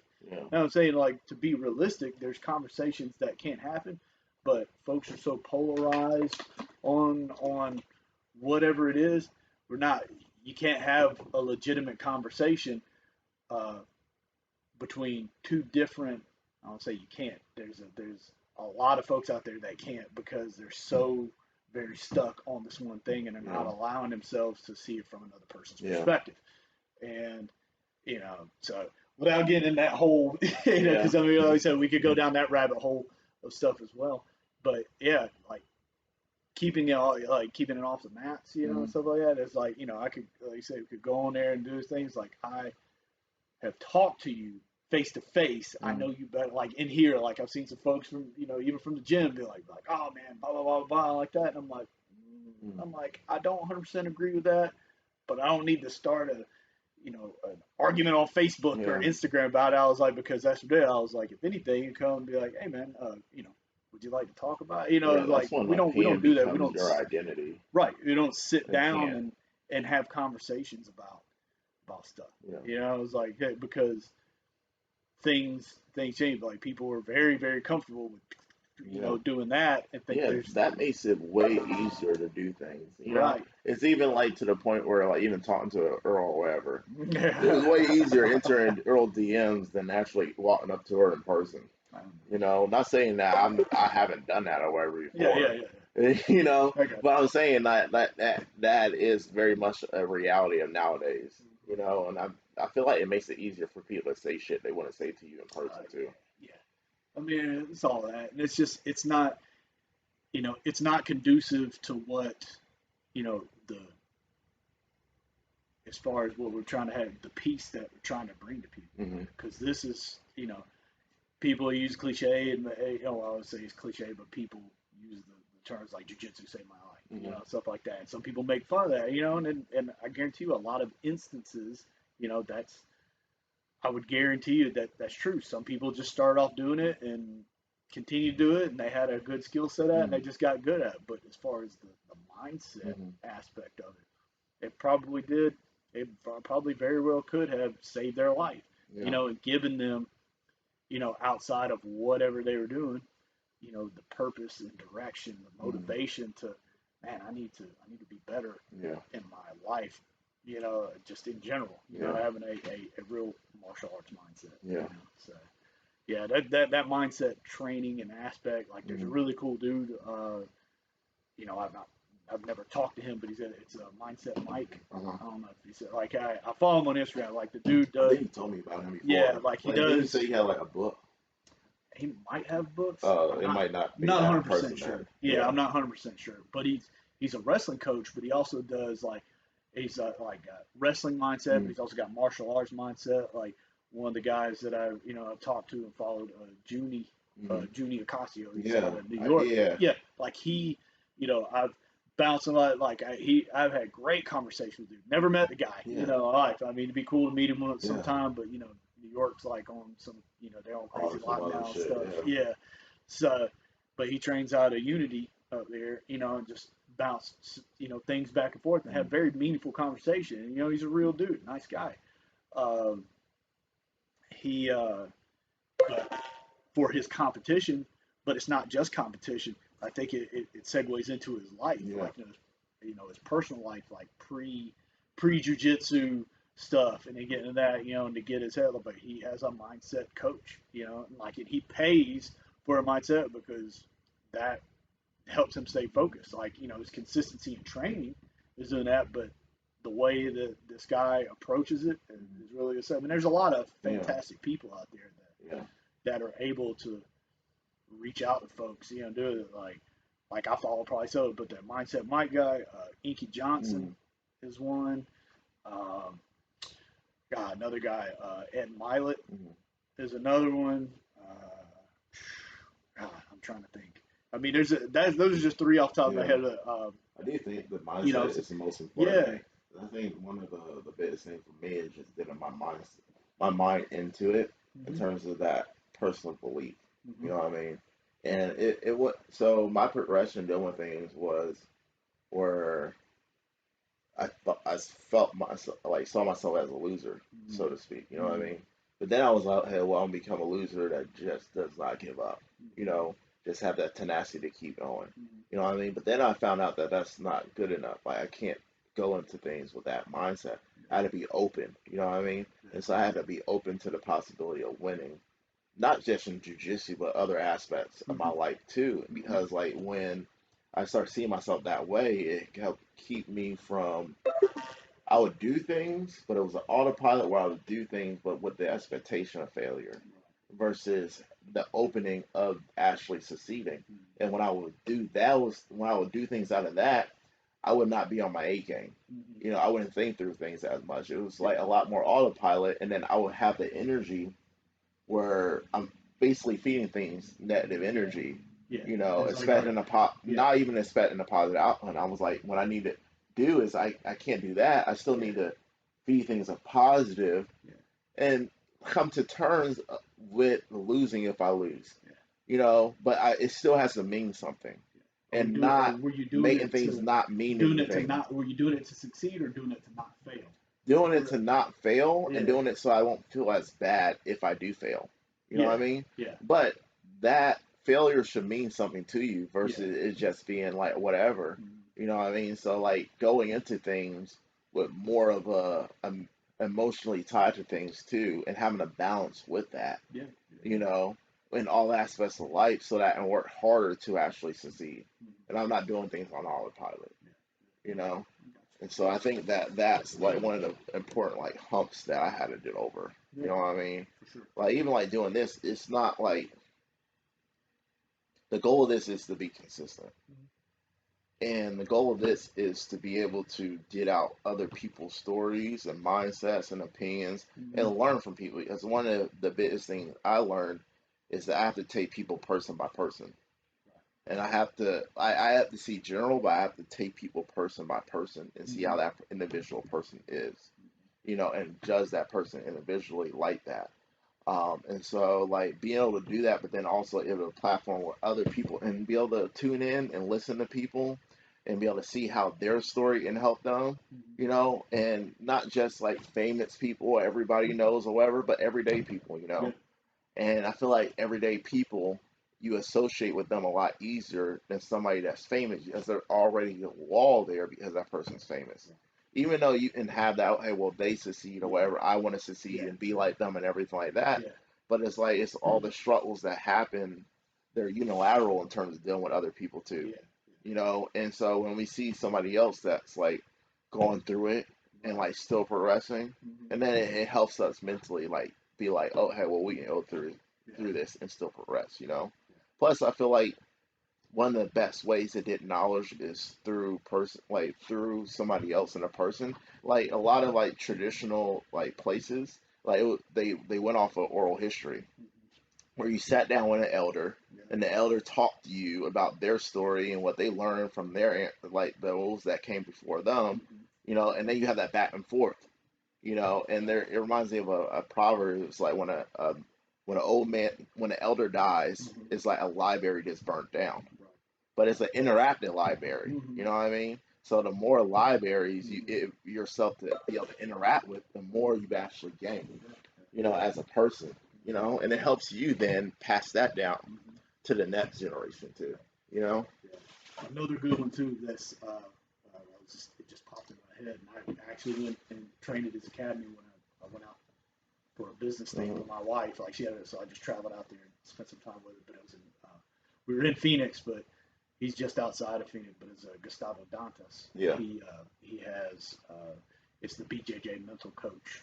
Like he has a book. Like he gave me a book because it was like that he wrote, or author, Hmm. and ended up, it was basically it was starting your competition journey Hmm. at, after 30, Yeah. stuff, Yeah. or even Yeah. really, even more so Yeah. but that's a big thing. Like he's a certified life coach and Uh-huh. stuff like that. Like, and he does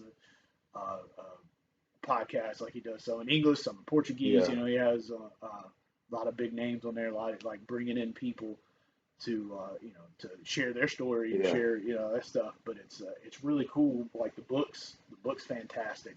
I feel like I need to read it again. Yeah. I Just probably to need to read it. yeah. I Yeah. mean, because if I remember correctly, like he became a world champ, but he was late. Like he didn't really um, hit that stride. He was like, it was some of those things feeling like he wasn't sure where his body was going to be good enough, and this, that, and other. Being older, Hmm. registering for the adult division and stuff, Yeah. and I'm pretty sure he was at least one, maybe two-time like world champion as an older That's super grappler. dope. But yeah, Yeah. and a lot of it was mindset, Yeah. and that's like a big thing. Yeah, so it's like it's not impossible to do, Yeah. but he's a fantastic guy, really really good dude, um, and has a lot of solid people at his academy. Yeah. Um, so that's something that Yeah. folks want to check him out too. Yeah. It's Yeah. like there's so many outlets and things out there that that you can pull from, whether and just apply what it means to you in the moment. Yeah. It's like and apply that and work from there. Hmm. It's like because there's some stuff I listen to where it's just like going on as like, and I don't 100% vibe with it the whole time, but then there's maybe like one portion of it or a couple sentences where it's like, Boom. my Yeah. it just hits, and I'm like, that makes Yeah. sense, and that is what something I can Yeah. apply for the moment. I So think what's cool too is sometimes things don't hit until later on too, mhm. where you have those ha ha moments. Yeah, There's a few times where I have yeah, like ha ha moments where I'm like, ah ha ha ha. yeah, right, yeah, all the time, man, all the time. Yeah, Yeah, especially as a young dude, mhm, you know, and like things people have told me before or mhm, whatever, and then like I'm like nah, and then later on like oh yeah, yeah, because I think one of the biggest things even talking like mental mhm, health is going back to the whole like being a movie character. I felt like I was so invisible mhm, to so many different things or whatever. And I was like, yeah, no, I'm not like a normal guy or whatever. mhm. And then I was like, oh shit, like I'm very much accessible to stuff as everybody fucking Yeah, else, yeah, yeah. and I'm a fucking human too. Uh, And so like I think that was one of the coolest ha moments I've ever done it is mhm. just being like, oh yeah, I'm a human too. Yeah, I have my issues. But I feel like if I never address that, and then I would never be like opening myself up to actually deal yeah, with them to make myself better. yeah. Gross for sure. Like it happens when you allow yourself to be vulnerable, Hmm. you know, basically to yourself. Yeah. It's like you can share, like I can, share my progress, my story with you, Hmm. and you know, and that allows growth. Like I've shared, my stuff with several people, before and Hmm. things like that, but it's hard. Like if there's, at first there's hard because we hold on to these things because it's an embarrassment. I Yeah. feel like there's things that happen, to us, you know, that we feel like it's an embarrassment, Hmm. and then we start looking at it as our, to steal a quote, and I'm trying to remember who said it, but it's Hmm. like when we start looking at our problems as for us and Yeah. not against Yeah. us, For sure. then, Yeah. it's like, okay, this happened. cool, Mhm. good. You know, Yeah. all right. You know, let's see what can I learn from this? Where can I go from there? Yeah. You know, and that's hard sometimes Yeah. for us to get that through our brains because we get embarrassed, we get Yeah. shy, we look at it, it's like, man, I don't want to be judged Yeah. by other people, you know. And Yeah. then when you stop, like, you know what, I don't care what you have to Yeah. think, you know, in the sense of this about the situation, take ownership of, Yeah. you know, like one of the Jocko Willard books, Extreme Ownership, you know, Yeah. that is like, that's another fantastic one. Yeah. You know, when I take ownership of situations that happen and realize that, okay, I'm responsible. Like, okay, I take ownership for what I've done. This is, you know, I created this situation that may have led to this, that may have led to that. You know, I was like, all right, so I have ownership of it. What am I doing to fix it? Yeah. Where am I going from there? Yeah. You know, it's like, what's next? Yeah. You know, it's like instead of just some people hide, you know, brother, and they just hold on to that, Yeah. and they carry that burden, and it just weighs them down right in place.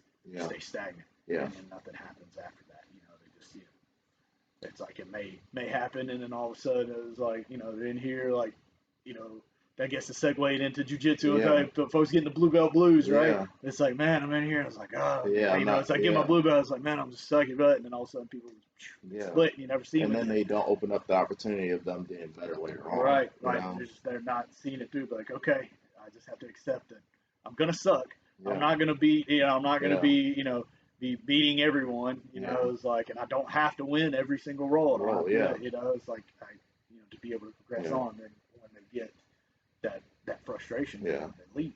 I think a lot of times when instead of looking at how can I beat somebody in a role, and I look at Yeah. what are they doing good and how can I actually counter what they're doing, like then I start actually winning versus I'm focusing on losing or I'm focusing on winning. Well, I have to focus on the jujitsu, you know.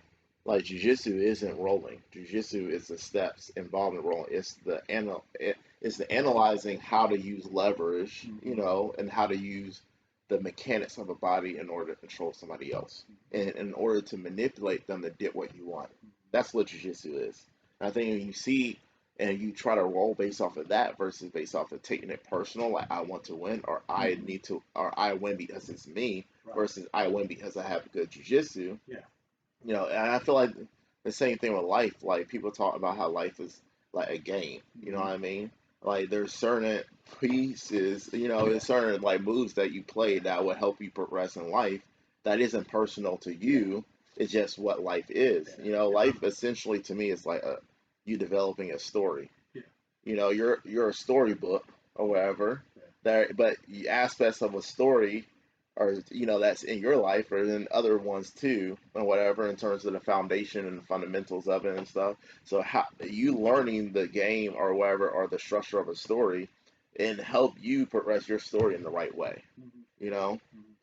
And I think when we recognize those things, it makes things a lot more easier and it makes things a lot more enjoyable too. Yeah, because it all runs in parallels of, you know, jiu-jitsu, your life, marriage if you're married, dealing with kids, it's still coworkers, whatever. It's like, you know, it's like, do I have to, like you say, utilizing things to leverage, you know, manipulate, I guess you want to say that, leverage, manipulate things, and manipulate doesn't necessarily have to be used in a bad context, but you know, I don't have to win. You know, sometimes it's like, do I? And I'm guilty of it. It's like, do I have to be? And I relate this like, do I have to be right all the time? You know, it's like in an argument or a discussion, it's like, do I have to? Right, and I have to be right. You know, it's like, and I'll say whatever, do whatever, as long as I get my point across, and then I'm right. You know, and I'm guilty. You know, and I know I'm guilty, and all the times it's like, even though there's other perspectives, my perspective is the right one. Yeah. And what I say is, you know, is definitely how it is. You know, very rarely is that 100% true. You know, and I'm guilty. You know, and it's always something I'm trying to work on. It's like, so, you know, relate that into, it's like, okay, there's give and takes. You know, saying the manipulation part is like, okay, you know, it's like, do I need to have the last word? Do I need to be, you know, do I need to fly off the handle and yell at my kids when they do something? No, do I need to do something different? Do I need to, you know, if my wife upsets me, you know, do I have to be right? You know, do I have to come in here and be ready to just murder and win every single role. No, it's like it's finding Yeah. that right amount, and really utilizing that game plan. Yeah. It's So like, what's more important, your relationship and peace between people, or you want to be right about something, or you trying to make your opinion law or yeah, whatever, am or I you wanting the outcome you yeah want or am I ready whatnot. to die on that hill right there Yeah. for this one thing that's really insignificant Yeah. in In the the grand grand scheme? scheme of things, Yeah, Yeah. it's just Yeah. it's wild, man. Yeah. How all this stuff puts together. Yeah. Cool. So good. Yeah. We're good. Yeah. I was like, I know we've been talking for a minute. I don't even know. Yeah. I can talk, man. I'm a talker right now. But it's cool, man. It's good to be able to get some things out, Hmm. but also sit here and chop it up with you Yeah. just because we don't always get to do it enough, Yeah. just schedules and everything, and hopefully, you know, you and I, we gained something out of the Hmm. conversation, and which I think we did. Yeah. But also, folks that want to check you out, Yeah. is like gain something, and then Yeah. hopefully, we grow from there, man. Maybe be back on one day, Yeah. have two Most guests. most definitely. That's the same thing that Yeah, Joey said afterwards, was like coming on with somebody else too. yeah, yeah. I want to do that too, in terms of like having multiple people and everything like that, and having like a roundtable discussion. Yeah. So that, like, at the end of the day, this isn't about me. Right. It's a platform, Mm-hmm. just like how Joe Rogan podcast isn't really Yeah, about him. yeah, And how like a lot of his guests, they have a lot of knowledge and information and stuff, and he's like, well, I'm just trying to create a platform where I can learn. right, You know right. what I mean? You know how much fucking shit he's been able to learn over years Oh yeah, just from being able to talk to people, yeah, in person, and having yeah. sit down conversations and stuff. Absolutely. You Whether know. it's politically or not, or science, Mhm. or whatever, people, just entrepreneurs, Yeah. whatever, like all over the place. And then there's something like you say, politically, it's like he's had opposing, stuff, Yeah. and it's like, look, I'm just out here. Is like I'm a fan of information. Yeah. Same It's like here. get Uh, it out there. Let people, and yeah. then sometimes match people who are similar but have Yeah. still different views, and be able to create Yeah. discussion and conversation. I mean, for me personally, I always want to be a curious and excited child when it Mm, comes to yeah. gaining information and knowledge from Right. other people. And like you say, I'm not gonna always agree with people and Yeah. stuff, but let's say if there's somebody who's like a skinhead Nazi or whatever, Whew. I might still like, I'll still want to like have a sit down conversation and just try to listen and learn how did they get to where they're at. Mhm. You know what I mean? How did that story develop? You know what Right. I mean? Like, that's something very interesting to be able to learn, to be able to like do whatever. That doesn't mean I'm going to start agreeing with them and Yeah. like Yeah. take on their opinions and everything like that too. But I'd rather understand somebody and where they come from, Yeah. even if it's opposing, versus shut myself off from that. Because at the end of the day, that doesn't help, I don't think, Yeah. myself or anybody else either. Yeah. And that might not help that person either. 'Cause I feel like one little word or one little sentence can help change people's minds. And it's not about me saving people's lives at the end of the day. It's about just making things better in between people, Yeah. versus trying to systematically make it worse. Yeah. You know, like I said, it's person by person. Yeah. And I feel like so many people get caught up in like, it's good to be able to associate with a group, Mhm. but you can't make it work. You have people associate with a group so much that it causes toxicity. Mhm. And I feel like there has been way too much toxicity in the past, because of those things, and currently too as well. Mhm. It's like you go from one opinion that you have where you're like, oh, hey, well, this is unjust or whatever, Mhm. from you going to all the way on the other side of the playing field, or Mhm. where it becomes toxic, it becomes bad.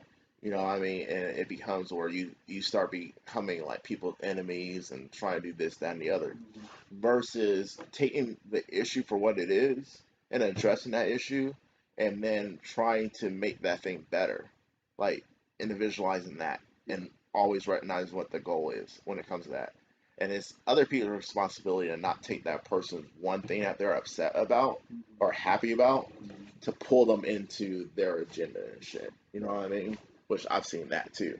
Yeah. So, Yeah. like for me, my agenda with jiu-jitsu is never going to be like when I was younger, I was like, yeah, I'm eventually have the best team in the world. Like I don't want to ever like come to a kid or somebody that comes to me to learn jiu-jitsu and have the intention of, oh, hey, well, they're going to make me famous and Right. have them be the best in the world and my jiu-jitsu is going to be recognized. Like jiu-jitsu is jiu-jitsu. Fuck Yeah. me. You know what I mean? Yeah. Like at the end of the day, all I can do is help that person become the best or help them in whatever way I can to Mm-hmm. become the best they can be. Yep. But then I can't take responsibility for that. You know Mm-hmm. what I mean, too. Yeah. And I'm not going to use that to bit of my ego either. Right. It, Right. it can't be for that because it becomes more so just for Yeah. yourself versus for other people. Right. Because that's where same thing is like where I'm at, like with my kids, like I wanted to get them into this to share with them, Mm, like what I enjoy about it, yeah. but also, I want to get my wife to, but this ain't her thing. She was like, Yeah. she's like, if my hair gets pulled, I get mad. And I was like, okay, Yeah. it's just not her thing, Yeah. and that's okay. Yeah. Um, but the kids, they're enjoying it, and Mm, and of course I want to see them succeed. I just wanted to see them stick with it, yeah. and that's the biggest thing, stick with it because 10 years, let's say to where their skill set will be compared to my Yeah. skill set, their skill set is going to be so much greater. And I think their growth will be a lot greater. Yeah. But, and also look from the practical aspect of a self-defense thing, Yeah. with my daughter, and then, well, really any of the kids and Yeah. stuff like that. But, my daughter's, God, 4 years, she's going to be graduating high school, Yeah. she'll be an adult, be Yeah. out on her own. It's like, I want you to be able to, Yeah. somewhat handle yourself, in a situation Yeah. if need be. Yeah. Of I believe course, the walk best away way first, but I believe the best way to defend somebody is to teach them how to defend themselves. So yeah, you're not gonna yeah, always be there. empower, yeah, because Yeah. it's an empowering thing. Like I said, that's what we're about is empowerment of you know of their mind. It's like be realistic, Uh, but empower them to be like okay, to have some more self confidence within themselves that hopefully leaks over into other areas of their life. yeah. That look, you just spent, like before you realize it, you just spent 10 years Hmm. doing this sport, if you want to say, Hmm. somewhat turned to a lifestyle. I was like turning this into a lifestyle. You know, be proud of that, use that. But this ain't the end. Yeah. It's like, but it's hell. It's a growth aspect. Yeah. Because like I said, I was like, I want as a parent, our thing should be for our kids to do better, to supplant us and do Yeah. better, and Then us. and be a good representation Hmm. of me after I'm gone. You Yeah. know what I'm saying? After I'm 6 feet under and stuff, I Yeah. was like, that's what you're remembered by Yeah. is your legacy. Yeah. It's like what type of legacy is it? Is it just jujitsu? Did you Yeah. have kids? Did you not have? And I'm not against saying you have to have kids or Yeah. anything like that, but whatever your legacy is, let's make it make it a good thing. Yeah.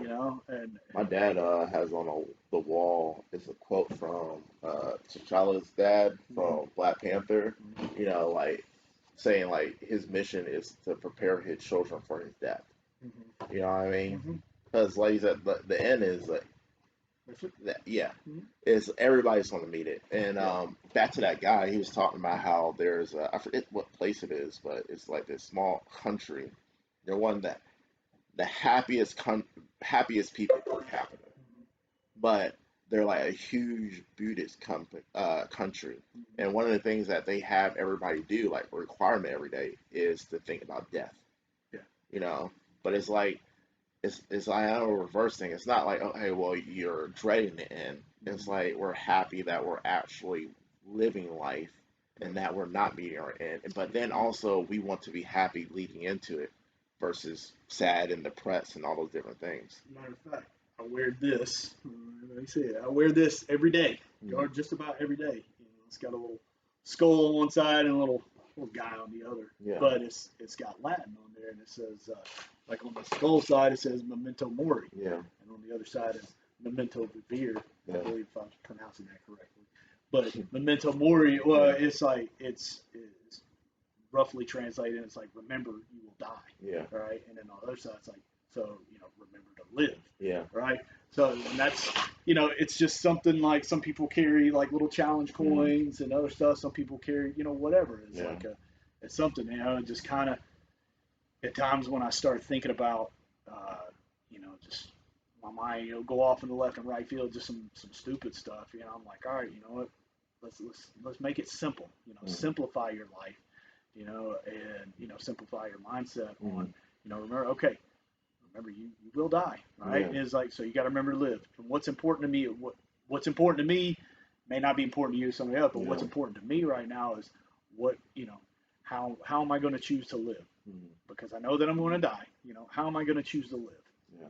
What am I doing to make myself better, make things better, not only just living day to day, experiencing things, but make it better for my family. And then, hopefully maybe even, be able to reach out to others. I think a lot of times too, that's in the small things too. Yeah. Like a lot of times we want to think about the grand things, whatever, but stresses sometimes me out, just helping somebody else or whatever, making like things better for your kid or whoever is just saying, "Hey, how are you doing?" Yeah. Because they're like, "Oh shit, somebody cares about me." Yeah, You know what I mean? Bro, And then they're everything changes for them just because of that. You know, dude, the big things in life. Well, when I start to overreach in my brain, I'm thinking about is like, man, I'm not unsympathetic to different things that are going on and stuff like that. But when I start taking that on, but just because of the way I'm built, where my mindset, like sometimes it shit stresses me out, and I'm like, you know what? I was like, why am I even getting stressed out about this? Because I was like, let me focus on try to simplify some things, whether it be career wise or stuff is going on. I was like, okay, let me just take things that I can handle, which is the biggest thing is me. Yeah. I can handle I can handle me and how I am addressing this. Yeah. I was like, let me address this the right way instead of just immediately like when I start my mind gets going and I'm like, all right, stop that shit. Yeah. Just stop it. Stop it. I was like, because I'm the world's worst. About that. And then it's like you just put undue anxiety on yourself. I was like, no, just enjoy life, enjoy the process. Do it. Have to because it's like some people are and even me at times, like you get worried about career stuff and things like that. And I'm like, you know what? I'm like, why am I even worried? I was like, I just need to continue to do what I'm doing and be, be as good as I can be. And if there's changes that I feel like can be made, try to be an example and help aid in these changes that I feel like that would be beneficial for that. But at the end of the day, not be so bought in and sold into something because as like when I look at his career, there's some people they just work and then they're like, no, they're working one job, they're working two jobs. Some people are working three jobs and they're doing all this stuff. It's like, man, you're not enjoying life. It's like I want to try to what I do like live within my means. Save money as appropriate. Is like if there's something that that I every once in a while I like splurge, like something I want, and it's like okay, I do that, but it still is like okay, if I know I'm at that limit, like all right, stop.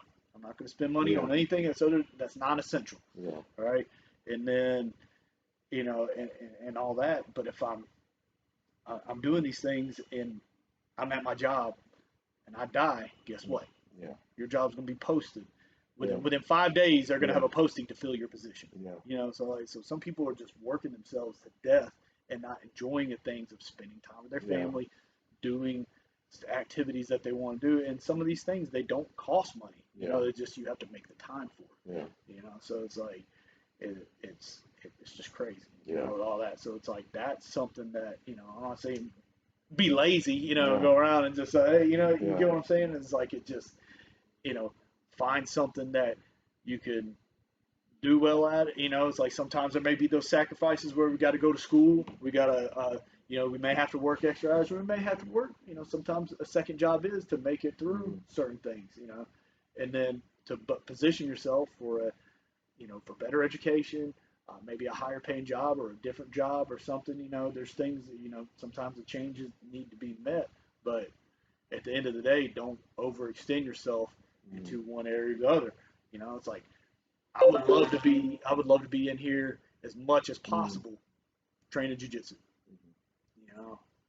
Like or really like I would love to be in here for my 4 or 5 days a week doing stuff, but I can't do that because that takes away from my family. It takes away from that time.